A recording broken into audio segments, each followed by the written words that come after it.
आने के लिए फुहाओं ने कारा को एक अमर व्यक्ति पकड़ने को कहा। जैसे ही फुहाओं के पैर उस आदमी को छूते हैं, उसका शरीर सुपर स्पीड से बूढ़ा हो जाता है। फुहाओं ने अमर व्यक्ति की शक्ति चूस ली और तुरंत ही जो मरने की कगार पर था वह जीवंत हो गया। यहाँ तक कि उसकी सांस की नली का घाव भी सुपर स्पीड से ठीक हो गया। लेकिन सिर्फ अमर शक्ति वाले सांग बियाओ संतुष्ट नहीं थे।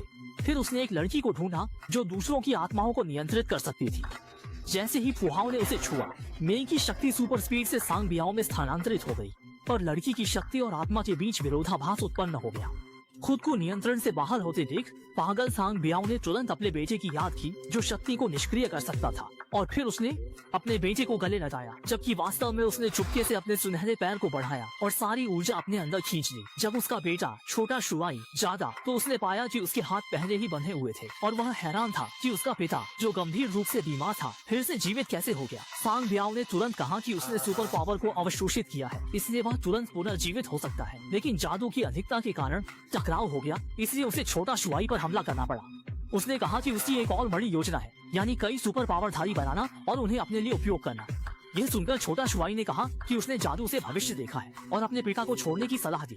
लेकिन इस समय सांग बियाओ पहले की जुनून में था और उसने अपने बेटे को कमरे में बंद कर दिया और खुद जादू की खोज में निकल पड़ा। लेकिन सौभाग्य से छोटा शुआई का साथी बड़ा अपने विचारों से जान गया कि लड़के को खतरा है, इसलिए उसने अपनी सुरक्षा की परवाह किए बिना समय यात्रा की कला का उपयोग करने का जोखिम उठाया। इस समय सांग बियाओ अपनी पत्नी छुई हुआ के साथ शादी की सालगिरह मना रहे थे और छोटा शुआई भी वहाँ था, लेकिन उसे खतरे का कोई अंदाजा नहीं था। जब सभी ने एक साथ जाम उठाया, बड़ा शान छोटा शुआई से बात कर रहा था, तभी अचानक सांग बियाओ आया और आदमी को अकेले बुला लिया। वास्तव में दोनों पहले से योजना बना पावरधारियों की शक्ति चुराने की योजना थी और बड़ा शान जासूसी कर सकता था। बातचीत में उसने देखा कि छोटा शुआई में सुपर पावर है, इसलिए सांग बियाओ और बड़ा शान ने बेटे की शक्ति चुराने की योजना बनाई। लेकिन जब वे चर्चा कर रहे थे, बड़ा जुआंग के जादू से इतिहास बदल रहा था और उनकी योजना छुई हुआ ने सुन ली। सांग बियाओ ने यह देखा और तुरंत पूछताछ के लिए आगे बढ़ा और अपनी शक्ति से महिला की सोच बदल दी, जिससे वह सब भूल गई। सांग बियाओ को लगा योजना सफल होगी, पर बड़ा शान ने धोखा दिया। उसने देखा सांग बियाओ परिवार के प्रति कितना निर्दयी है और हो सकता है अगला शिकार वही हो, इसलिए उसने जादू से छुई हुआ की याददाश्त वापस लाई। फिर रात को सांग बियाओ और पत्नी खाना खा रहे थे, पर उन्हें पता नहीं था कि छुई हुआ की याददाश्त लौट आई है और खाने में भूलने की दवा मिला दी। सांग बियाओ गिर गया, जादू के बारे में कुछ नहीं जानता था, अस्पताल में पड़ा रहा। छुई हुआ ने बेटे को बचाया, बड़ा जुआंग ने भी साथी को बचाया और सबने फिर से शांतिपूर्ण जीवन जीना शुरू कर दिया।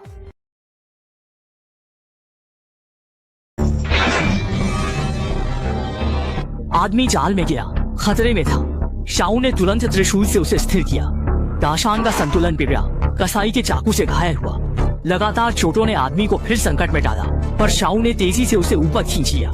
सैंग बियाओ ने धोखा दिया, दाशान को 10 मीटर लंबे स्टील की सुई से छेद दिया, फिर पुल को 2 हिस्सों में काट दिया। वह उन्हें त्रिमुखी आग में भूनने की कोशिश कर रहा था। वे जैसे ही नीचे गिरने वाले थे, शाऊ ने पूरी शक्ति से दाशान के पैर कसकर पकड़ लिए, पर वह शीघ्र ही थक गया। त्रिमुखी आग 2 सेकंड में फैल गई। दाशान पूरी तरह से जलकर राख हो गया। शाऊ गुस्से से भर गया और जैसे ही वह सैंग बियाओ से लड़ने को तैयार हुआ, उसने फिर से धोखा दिया। स्थिर होते ही आदमी ने देखा हमलावर उसका बड़ा भाई कियांग था। शाऊ हैरान था। कियांग सैंग बियाओ के लिए काम कर रहा था। आदमी ने तुरंत उसे खत्म करने का फैसला किया। दोनों लड़ने लगे, पर एक ही गुरु के शिष्य होने के कारण वे एक दूसरे की चाल नहीं तोड़ सकते थे। तभी शाऊ ने सुई उठाई और कियांग से लड़ने का दिखावा किया। अगले ही पल आदमी ने सुई फेंक दी, सैंग बियाओ को छेद दिया। जब सबने सोचा आदमी पश्चिमोत्तर तक चला गया, तो वह ऐसे लौटा जैसे कुछ हुआ ही नहीं। उसने सुई फेंककर शाऊ को दीवार से चिपका दिया। फिर सैंग बियाओ ने उस आदमी को गड्ढे में फेंक दिया, जहाँ लाशें ही लाशें थी और गुरु भी वहीं कैद थे। ये बदनाम रेड लोटस मंदिर था, जहाँ आदमी गुलाम बना दिए जाते थे और महिलाओं को सैंग बियाओ की सेवा में भेज दिया जाता था। साफ सुथरी करके शाऊ की प्रेमिका को भी सैंग बियाओ की सेवा के लिए भेजा गया। आदमी ने उसकी एक इच्छा पूरी करने का वादा किया और महिला ने शाऊ को छोड़ने को कहा।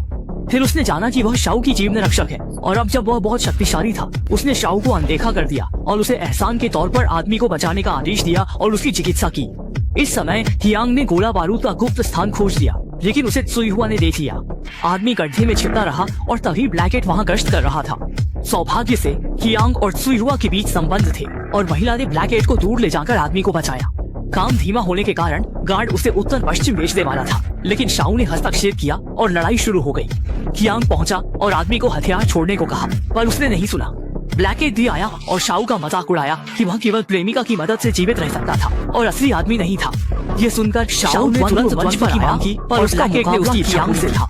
ये सैंग बियाओ की योजना थी और वे तुरंत लड़ने लगे। मंच पर जाल बिछे थे और जब शाओ हारने वाला था, कियांग ने उसे बचाया। फिर सैंग बियाओ ने नक्शा निकाला जिससे आदमी की पहचान उजागर हुई। शाओ को समझ आया कि उसने कियांग को गलत समझा और दोनों ने मिलकर सभी को रिहा किया, जिससे अफरा तफरी मच गई। लेकिन सैंग बियाओ शांत रहा, एक बटन दबाकर सबको फंसा लिया। तुरंत ही जमीन में एक गड्ढा खुला और सब उसमें गिर गए, विरोध नहीं कर सके। ब्लैकहेड ने बचे हुए लोगों को खत्म करने के लिए हमला किया और कियांग और शाओ को भागना पड़ा। फिर आदमी ने परमाणु बम उठाया और उसे सीधे गोला बारूद में फेंक दिया, जिससे पूरा रेड लोटस मंदिर आग की लपटों में गिर गया।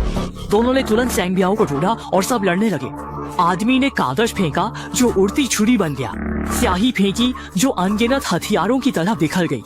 जब सैंग बियाओ खुश था, शाओ ने जंजीर से उसे जकड़ लिया और पेंट से उसकी दृष्टि ढक दी।